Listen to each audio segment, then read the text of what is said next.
Hello Sparks Telugu viewers, welcome to movie reviews. ఈరోజు మనం Sarangapani movie జాతకం ఎలా ఉందో చూద్దాం రండి. Nani movie, gentleman, Ami Tumi and Sammohanam లాంటి మంచి మూవీస్ తర్వాత 5 years గ్యాప్ తీసుకున్న ఇంద్రగంటి మోహన్ కృష్ణ డైరెక్షన్లో క్యారెక్టర్ ఆర్టిస్ట్గా అండ్ అప్పుడప్పుడు లీడ్ రోల్స్ చేస్తున్న ప్రియదర్శి హీరోగా, రూపా కొడవయూర్ హీరోయిన్గా, తనికెళ్ళ భరణి, వెన్నెల కిషోర్, నరేష్ అండ్ వైవా హర్ష లాంటి ముఖ్య పాత్రల్లో నటించిన మూవీ సారంగపాణి జాతకం. ఈ ఫ్రైడే రిలీజ్ అయిన ఈ మూవీ స్టోరీ ఏంటో ముందుగా చూద్దాం. ఇక కథ విషయానికి వస్తే, ప్రియదర్శి అలియాస్ సారంగపాణికి చిన్నప్పటి నుంచి జాతకాలు పిచ్చెక్కువ. ఎలాగంటే 10th ఫస్ట్ క్లాస్ అని జాతకంలో చెప్తే ఫస్ట్ క్లాస్లో, ఇంటర్ సెకండ్ క్లాస్ అని చెప్తే సెకండ్ క్లాస్లో, అండ్ డిగ్రీ 3rd క్లాస్ అని జాతకం చెప్తే 3rd క్లాస్లో పని కట్టుకొని పాస్ అయ్యి దీనికి కారణం నా జాతకం అని నమ్మేటంత.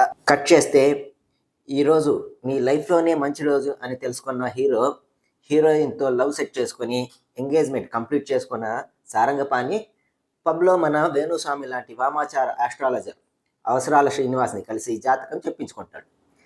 తన చేయి చూసి నీ లైఫ్ సూపర్, కానీ నువ్వు ఒక హత్య చేస్తావు నీ లైఫ్లో అని చెప్తాడు.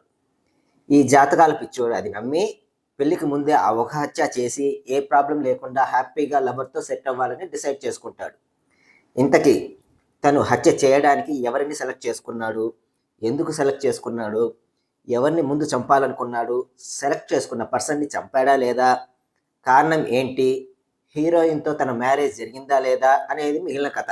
నెక్స్ట్ పర్ఫార్మెన్స్ విషయానికి వస్తే, ఈ మూవీ మొత్తం ప్రియదర్శి అండ్ వెన్నెల కిషోర్లే ఉంటారు మ్యాక్సిమం. వాళ్ళ పర్ఫార్మెన్స్ యాజ్ యూజువల్గా గుడ్. రిమైనింగ్ అన్ని క్యారెక్టర్స్, హీరోయిన్, నరేష్ గారు, వైవా హర్ష అండ్ తనికెళ్ళ భరణి గారు, ఇలా అందరూ గెస్ట్ రోల్స్లా అనిపిస్తారు. వాళ్ళ ఇంపాక్ట్ పెద్దగా ఉండదు.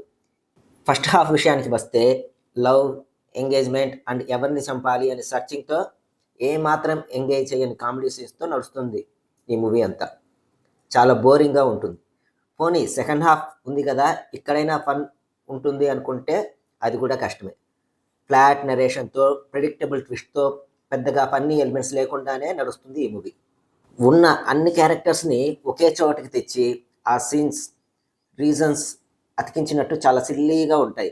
డైరెక్టర్ చెప్పాలనుకున్న పాయింట్ బాగుంది, కానీ చుట్టూ అల్లుకున్న కథ ఆర్టిఫిషియల్గా ఉంటుంది. అసలు డైరెక్టర్ ఇంద్రగంటి గారు 5 years గ్యాప్ తీసుకొని చేసిన మూవీ ఇదేనా అని అనిపిస్తుంది. తన మొదటి మూవీ గ్రహణంతో చాలా అవార్డ్స్ అందుకున్న తను ఈ మూవీ తీసింది అని అనిపిస్తుంది. ఇక ప్రొడక్షన్ వాల్యూస్ కూడా అంతంత మాత్రంగానే ఉన్నాయి. నెక్స్ట్ మ్యూజిక్ విషయానికి వస్తే, ఉన్నది ఒకే ఒక సాంగ్, ఓకే పర్లేదు. బీజిఎంకి పెద్దగా స్కోప్ లేని సీన్స్ ఉన్నా ఓకే, తన వంతును కృషి చేశాడు వివేక్. ఒక్కటంటే ఒక్క సీన్ కూడా నవ్వించలేకపోవడం ఈ మూవీకి హైలైట్. ఇది జనరల్గా ఓటీటీకి సూట్ అయ్యే మూవీ. మొత్తానికి ఇది ఆర్టిఫిషియల్ కామెడీ జాతకాల మూవీ. దీనికి నా రేటింగ్ 1.80 out of 5. మీకు ఈ రివ్యూ నచ్చినట్టయితే please subscribe, share, like and comment మరిన్ని మంచి movie reviews and movie gossips కొరకు.